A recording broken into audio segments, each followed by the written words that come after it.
ये जो ओमकारेश्वर ज्योतिर्लिंग है वो यहाँ पे बसा हुआ है नर्मदा नदी के जस्ट किनारे। ये टक्कर मार दी हमारी बोट में। करेक्ट 2 बजे हम ओमकारेश्वर ज्योतिर्लिंग पहुँच गए हैं और ये नर्मदा नदी के बीच। स्वागत है आप सभी का हमारे YouTube चैनल किस ट्रिप पर। और ये नई ट्रिप हम चालू कर रहे हैं उज्जैन से ओमकारेश्वर ज्योतिर्लिंग जाएंगे। और मैं बताना चाहूँगा जो उज्जैन से ओमकारेश्वर ज्योतिर्लिंग का जो सफ़र है वो कुल मिलाकर 140 किलोमीटर की दूरी पर है। तो टाइम हो रहा है 10:10 और यहाँ से हमारी गाड़ी निकल चुकी है उज्जैन से। तो भक्तों एक बार जयकारा हो जाए, बोल शंकर भगवान की जय।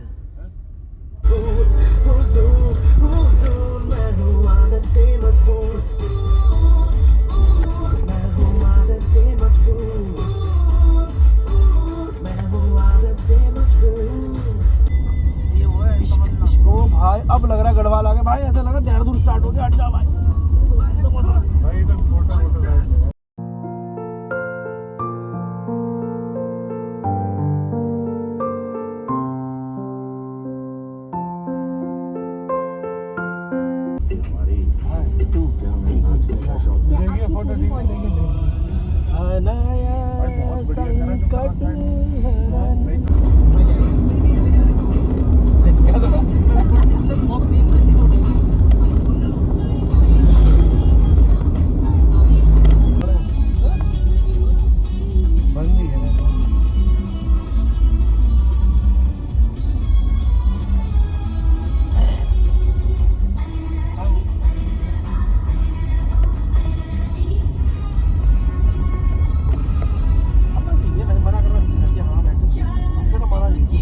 तो 2 घंटे से रेगुलर गाड़ी चल रही थी और उसके बाद हमने एक छोटा सा स्टॉप लिया है और ये गन्ने का जूस पी रहे हैं, एनर्जी गेन करते हुए फ्रेश फील करेंगे। तो ये गन्ने का जूस दे रहे हैं हमें हम। और ज़्यादा से ज़्यादा यहाँ से जो रास्ता है, जो हमारा सफ़र बचा हुआ है वो पौने घंटे या 1 घंटे का सफ़र बचा हुआ है। 35 से 40 किलोमीटर दूर है यहाँ से ओमकारेश्वर ज्योतिर्लिंग। तो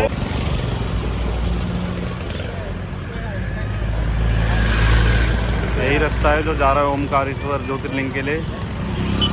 और काफ़ी अच्छा व्यू था रास्ते में।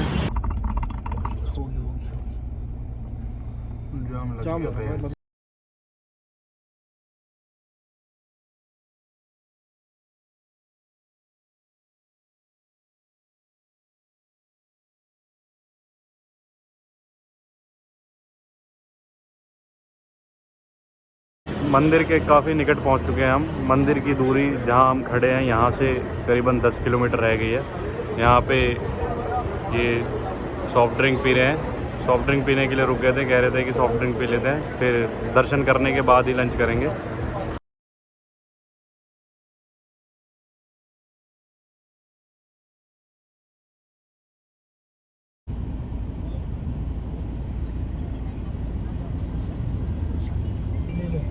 दोस्तों पहुंच गए हैं हम अपनी डेस्टिनेशन पे और ये गाड़ी पार्किंग करने के लिए जगह देख रहे हैं ना। नहाएंगे बाद में। ओल्ड झूला पुल कहाँ है? ओल्ड झूला पुल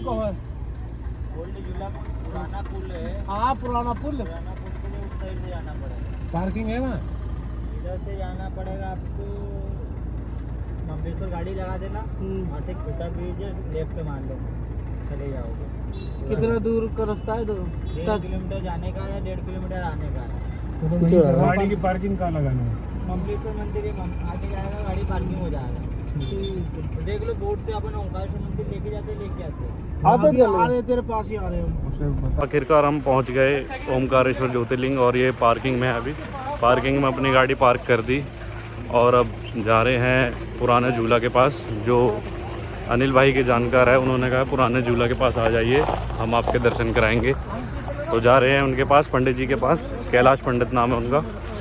तो उनसे मिलके दर्शन वर्शन करते हैं, फिर आपसे मिलते हैं। जय भोले की। राम राम जी। काफ़ी गर्मी होने के कारण ये सॉफ़ी ऑर्डर रखी है और करेक्ट 2 बजे हम ओमकारेश्वर ज्योतिर्लिंग पहुंच गए हैं। जो ये ओमकारेश्वर मंदिर है ये नदी के उस पार है। हमें इस फुट ओवर ब्रिज से उस पार नदी के उस पार जाना होगा, और जहाँ पर जो ओमकारेश्वर ज्योतिर्लिंग है वो नदी के उस पार है, और बीच में नर्मदा नदी है। मैं आपको नर्मदा नदी भी दिखाऊंगा।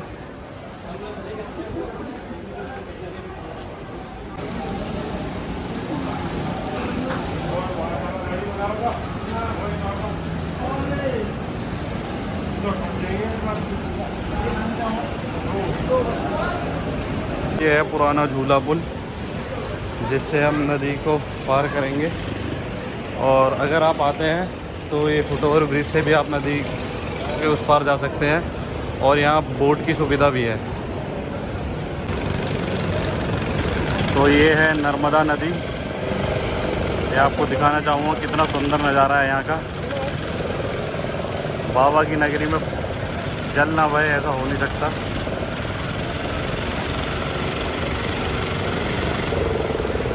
ओमकारेश्वर ज्योतिर्लिंग है वो यहाँ पे बसा हुआ है नर्मदा नदी के जस्ट किनारे। ये बाबा का मंदिर है, और ये बताना चाहूँगा 12 ज्योतिर्लिंग में से ये भी उन्हीं में से एक ज्योतिर्लिंग है।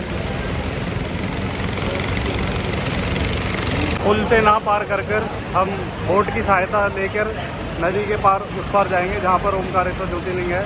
और अभी आपको हम दिखाएंगे बोट पे सफ़र कैसा रहता है और बोट का कितना खर्चा है नदी को क्रॉस कराने में।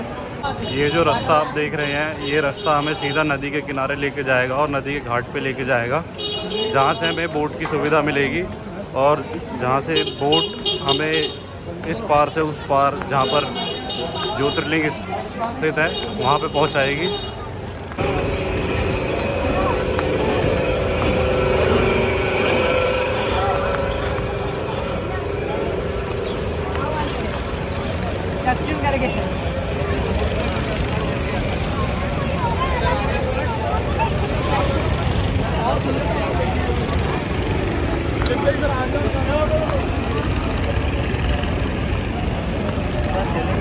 तो दोस्तों, जैसा कि आप मेरे पीछे देख रहे हैं ये नर्मदा नदी है, और ये नर्मदा नदी के किनारे जो ओमकारेश्वर ज्योतिर्लिंग है वो स्थित है, और ये 12 ज्योतिर्लिंगों में से एक है। भोले बाबा का सबसे पवित्र स्थल है। जैसा कि मैं दिखाना चाहूँगा, बोट से उस पार जाएंगे और इसका किराया पता करते हैं क्या चार्जेस है पर पर्सन। तो आइए चलते हैं बोट की तरफ। रुपये अंकल, कितने रुपए पर पर्सन? 50 रुपये वो मिलेगा। 50 जाने का, सिर्फ जाने का 50 रुपये।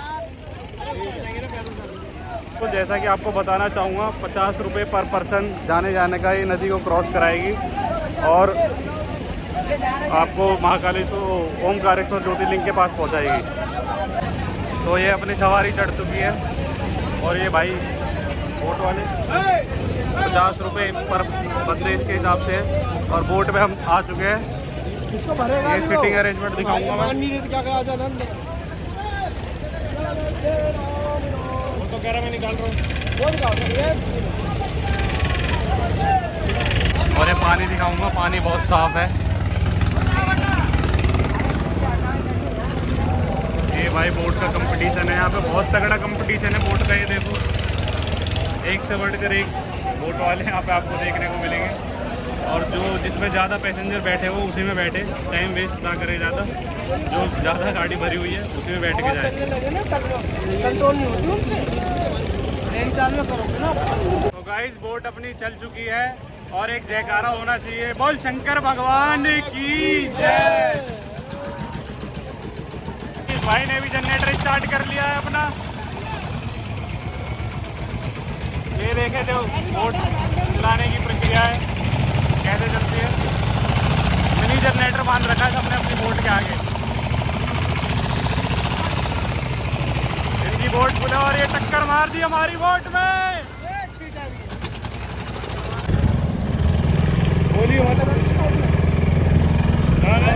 तो बोट हमारी चल चुकी है, और ये मोंटी भाई बच्चों की तरह करते हैं। भाई पकड़ लियो गिर तो।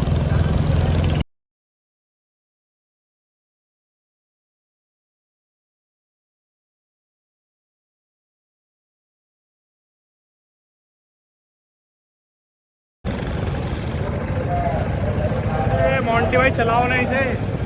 चल रही है भाई। ये अपनी टीम पूछे बैठी है।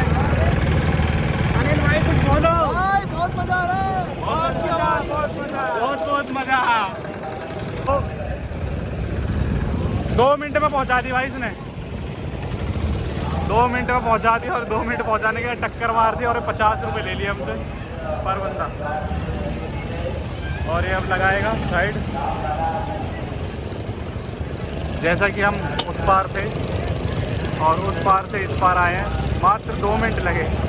2 मिनट में बोट ने हमें इस पार करवा दिया और अब आपको लेके चलते हैं मंदिर के अंदर।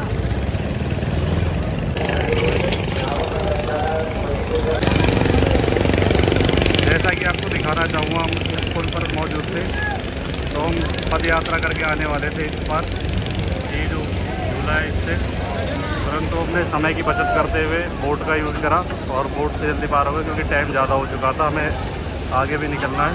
तो हम बोट से आ गए जिसमें 50 रुपये चार्ज करके इस पार से इस पार आ गए। जैसा कि आप देख सकते हैं श्रद्धालुओं की काफ़ी भीड़ है यहाँ पे।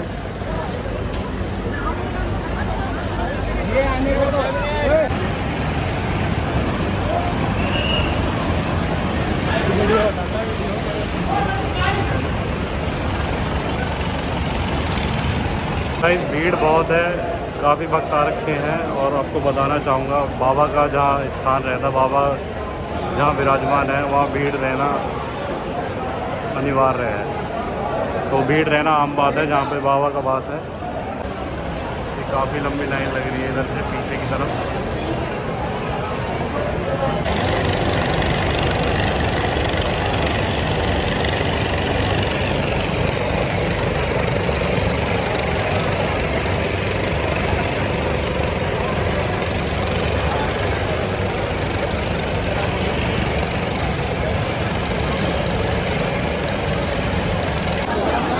लाइन दिखाना चाहूँगा मैं आपको।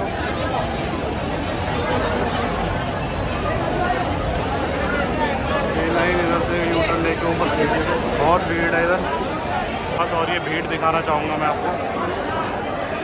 भीड़ नीचे भी आपको मैंने दिखाई थी, काफ़ी भीड़ है। और यहाँ पे देखें, यहाँ पे भी ये जो विशेष दर्शन प्रवेश द्वार है, यहाँ पे भी बहुत लंबी कतार है। तो गाइस हम खड़े हैं मेन एंट्रेंस पे, जो कि आपको दिखाना चाहूँगा काफ़ी भीड़ है। ये आपको दिखाऊँगा मेन एंट्रेंस, यहाँ से राइट साइड अंदर मेन एंट्रेंस है जहाँ पे बाबा भोलेनाथ का ज्योतिर्लिंग है, ओमकारेश्वर ज्योतिर्लिंग। और इधर भीड़ दिखाऊँगा आपको मैं, बहुत भीड़ है। महादेव।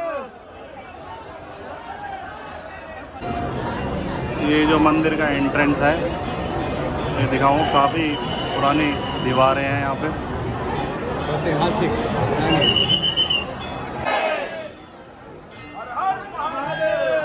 मैं आपको दिखाना चाहूँगा, यहाँ लिखा भी है फोटो वीडियो खींचना मना है, परंतु हम बना रहे हैं।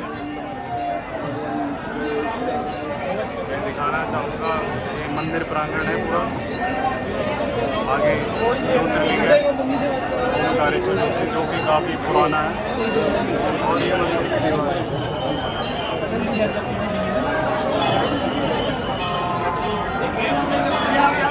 और ये जो सबसे पहले दर्शन हो रहे हैं ये नंदी बाबा के। गाड़ी में पानी भी नहीं पूरा चेक करना है।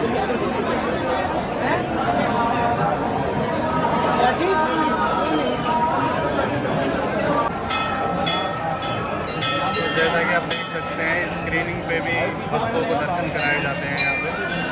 सेम जैसे महाकाल में स्क्रीनिंग पे करवाया था, यहाँ पे भी स्क्रीनिंग द्वारा भक्तों को दर्शन कराए जाते हैं।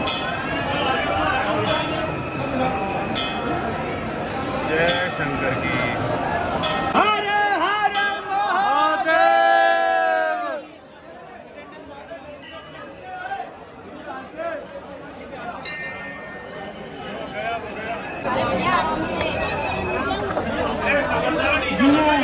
मेरे पीछे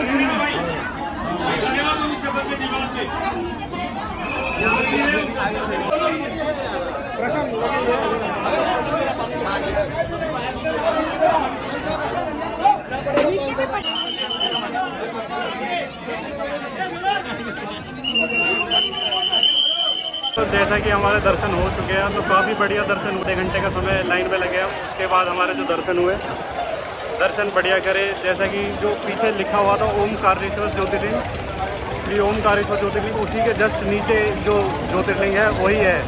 मैं वहाँ की जो वीडियो शूट नहीं कर पाया, लेकिन जस्ट उसी के नीचे ज्योतिर्लिंग है। उस तरफ जा रहे हैं, उस तरफ से फिर दोबारा आपको मंदिर दिखाएंगे और इसकी जुड़ी जानकारी बताएंगे।